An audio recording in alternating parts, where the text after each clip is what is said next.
The hospital lights flickered softly against the midnight rain. Nurse Emily Carter rubbed her tired eyes. 14 hours into her shift, yet she couldn't bring herself to leave.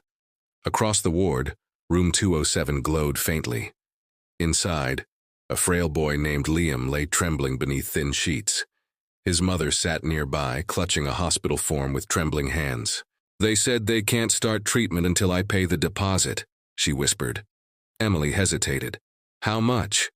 $480, the woman replied, her voice breaking. Emily looked at the boy, pale, breathing unevenly.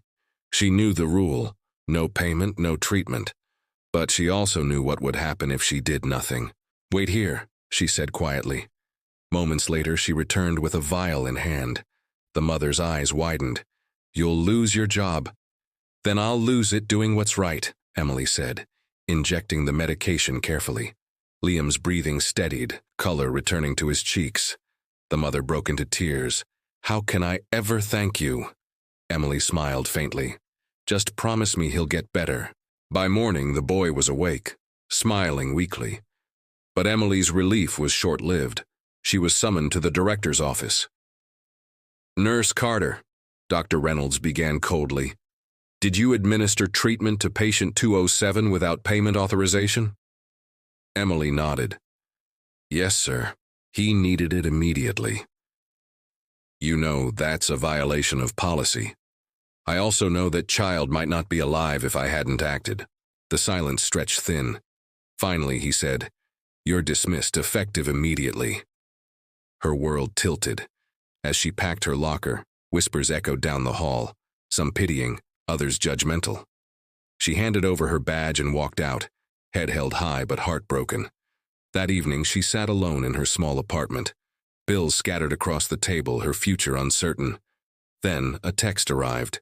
"This is Mrs. Thompson. Liam's awake. Thank you for saving him." Emily smiled through tears. For the first time in days, she felt peace. A few weeks later, the hospital buzzed with unexpected news. A large, anonymous donation had been made, covering all pediatric care for struggling families. Attached was a note. "In honor of Nurse Emily Carter." Dr. Reynolds felt the sting of guilt. He'd fired the one nurse who remembered what medicine was truly about. Meanwhile, Emily volunteered at a small free clinic downtown. Long hours, few supplies, but endless gratitude.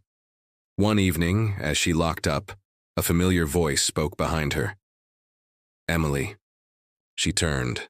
It was Dr. Reynolds. "We'd like you to come back," he said softly. "Your story reached the world. Liam's mother shared what you did, and it's changed everything." Emily blinked, surprised. "You fired me." "And I regret it every day," he said. "The hospital board voted to reinstate you and promote you." She hesitated. "I didn't do it for recognition." "I know," he replied. "That's exactly why we need you." He handed her an envelope. Inside, a letter of reinstatement and a small handwritten note. "Dear Nurse Emily, thank you for saving my life. Love, Liam." Tears blurred her vision. "Tell him I said hi," she whispered. When she returned to the hospital, the halls fell silent. Then, applause. Patients clapped, nurses smiled, and above the nurses' station hung a new plaque. "Courage isn't disobeying rules. It is doing what is right when no one is watching." Dr. Reynolds approached. "Welcome home, Emily," she smiled. "Let's make this place about people again." From that day, the hospital changed. Families were helped. Compassion became policy.